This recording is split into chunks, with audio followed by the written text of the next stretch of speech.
सौर मंडल, अंतरिक्ष में हमारा घर। हमारा सूरज सौर मंडल के बीचों बीच है। 8 ग्रह और लाखों छोटे छोटे एस्ट्रॉइड्स या क्षुद्र ग्रह लगातार इस सूरज के चक्कर लगाते रहते हैं। इन 8 ग्रहों को 4-4 में बांटा गया है।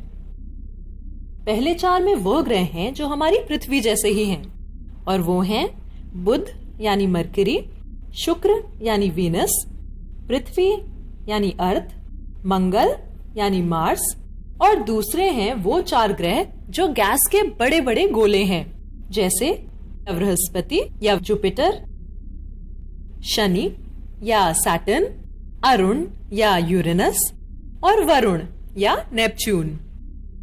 बुध, शुक्र, पृथ्वी, मंगल, बृहस्पति, शनि, अरुण और वरुण।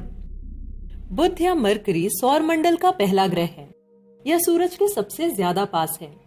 यह सभी ग्रहों में सबसे छोटा और सबसे हल्का है।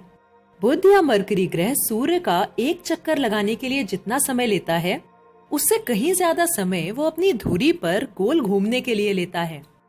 यानी उसका 1 साल उसके 1 दिन से छोटा होता है, और इसी कारण इस ग्रह के तापमान में बहुत ज्यादा बदलाव आते रहते हैं। मरकरी का ना तो कोई अपना वातावरण है और ना ही चंद्रमा। अब आते हैं शुक्र या वीनस पर।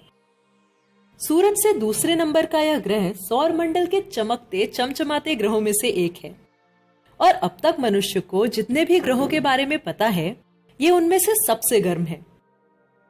क्या तुम जानते हो कि शुक्र या वीनस पर तापमान कभी 437 डिग्री सेंटीग्रेड से नीचे नहीं आता?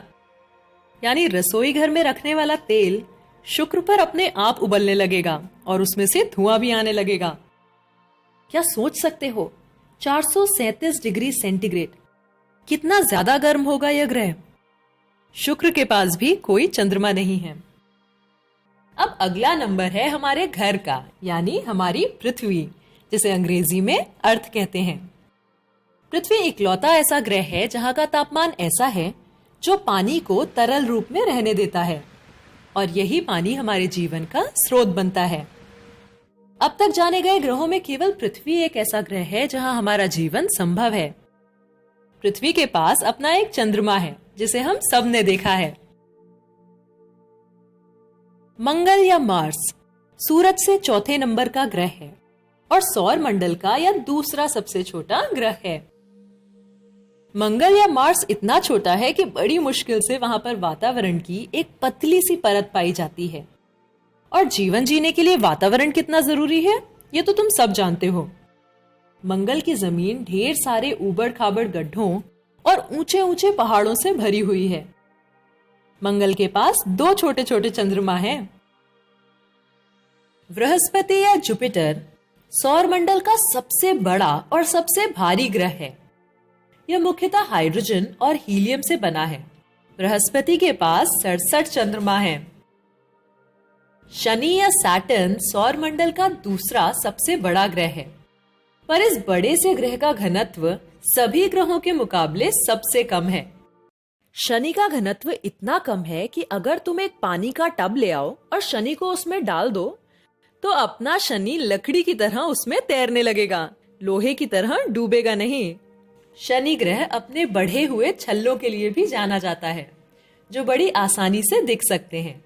इसके पास 62 चंद्रमा हैं। अरुण या यूरेनस तीसरा सबसे बड़ा ग्रह है और सबसे ठंडे ग्रहों में से एक है। सभी गैस के बड़े गोलों में यह सबसे छोटा है, और यूरेनस की सबसे अनूठी अजूबी बात है इसकी धुरी। बाकी सब ग्रह एक खड़ी या टेढ़ी धुरी पर घूमते हैं, पर यूरेनस की धुरी आड़ी है। इसके पास 27 चंद्रमा हैं। वरुण या नेपच्यून सौर मंडल का सबसे अंतिम ग्रह है, और यह यूरेनस से काफी मिलता जुलता है। यह सूर्य से इतना दूर है कि नेपच्यून का 1 साल पृथ्वी के 164 सालों जितना लंबा होता है। नेपच्यून के पास 14 चंद्रमा हैं। अगर हम ग्रहों के आकारों की तुलना करते हैं तो उनके बीच का अंतर और भी साफ हो जाता है। आकार और भार के हिसाब से बृहस्पति या जुपिटर सबसे बड़ा है और बुध या मरकरी सबसे छोटा।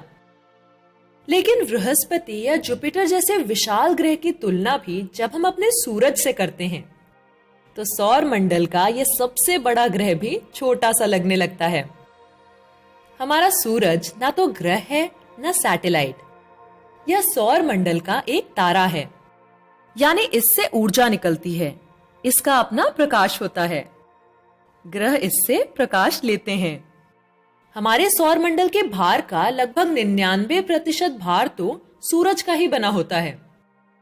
सूरज के केंद्र में लगभग 62 करोड़ टन हाइड्रोजन प्रति सेकंड हीलियम में बदलती रहती है और इससे पैदा हुई ऊर्जा पृथ्वी पर हमारी जरूरतों को सालों तक पूरा करने के लिए सक्षम है। लेकिन लगभग 50 करोड़ सालों में सूरज धीरे धीरे और भी गर्म और गर्म होता चला जाएगा और एक समय आएगा जब यह गर्मी पृथ्वी की बाहरी परत को गला देगी। तब सूरज बढ़ता चला जाएगा और या तो पृथ्वी को निगल जाएगा या कम से कम इसे लावा के एक समुद्र में बदल देगा। मानव जीवन का अस्तित्व तब या तो खत्म हो जाएगा या तब हम निकल पड़ेंगे सौर मंडल में एक नई धरती, एक नए घर की तलाश में।